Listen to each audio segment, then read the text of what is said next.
called Godlike. It's very nice. I'm very flattered.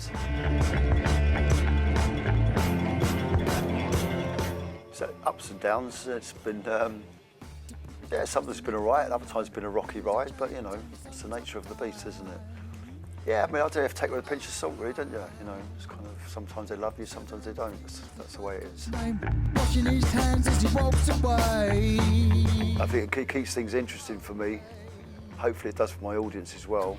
Yeah, I just think you've got to keep pushing yourself to see where else you can go. You know, because I've ever hit a brick wall where I think I've kind of done everything I can do and I can't go any further. But there's just all you need is some little glimmer or something new. It just takes you through into a different. Into another little world again. And you know, it's kind of any possibilities are all open to you. Really. Well, I think it's been pretty sort of rubbish for the last year, but I thought it sort of picked up again. Who have I? Well, I really like the broadcast records. I've just really got bored with the sort of, you know, the kind of post-Libertines indie sort of guitar thing. It's just kind of been done to death, really, isn't it? So I just kind of want to look out for doing something new, really. I like to hear some more sort of angry bands. That's what I mean. That's what we need, really. Not proper young angry bands. I'd like to see some reaction to the whole kind of corporate world, all this X Factor sort of world, synthetic sort of music. Need an uprising of some kind, I think. Yeah, absolutely, yeah. Yeah, I mean, not all the time, obviously, but every now and again I do, yeah. And that could be from like an old record which made 40 or 50 years ago, which I've never heard before, or it could be a new band that's just out last week. You know, it doesn't really matter to me because it's just it's what it gives you. It's what the music gives you.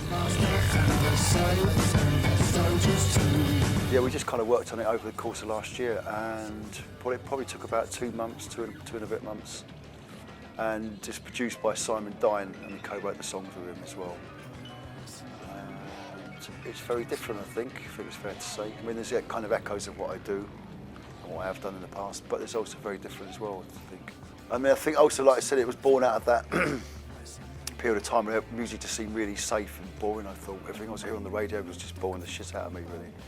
So I think we wanted to push it all a bit, really, and just, I suppose, you know, there's part of it that I wanted to make the sort of music I wanted to hear as well, you know, that I wasn't hearing that I would like to have heard.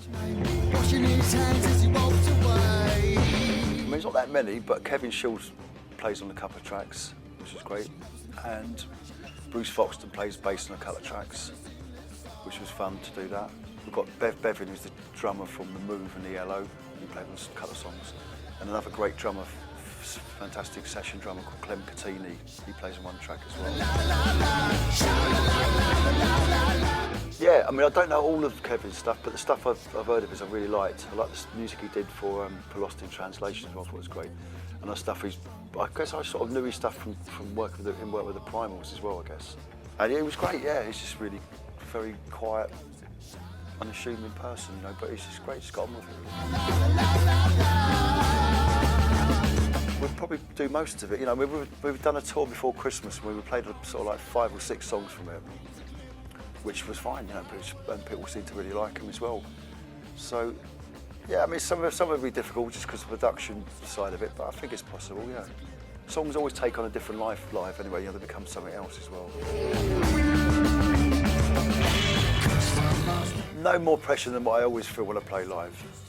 It's always a nerve-wracking experience for me playing live, and it always has been. And I assume it always will be as well. I spent the last 30 years or whatever being nervous. Every gig I always feel the same sick, panicky feeling beforehand. There's only one time I never felt like that, and that was when I gave up drinking for about 3 months and went on stage completely sober, and that was the only time I never felt nervous, and that was just so bizarre to feel like that. And I didn't like it at all. I just think you need to have those nerves and that kind of edge. I need it anyway, even though I hate it at the time, but as soon as I hit the first bar of the music, it all becomes okay. I wouldn't want to be anywhere else in the world when that happens, you know. I think we're going to do a mixture of like old songs, a few oldies, and some new stuff, yeah, and some new tunes as well. Probably the same place to keep all the others, in the cupboard. I'll find a special place for it. I make like an altar for myself and I put it on top of that. I've got my own picture up on my wall with garlands of flowers all around it.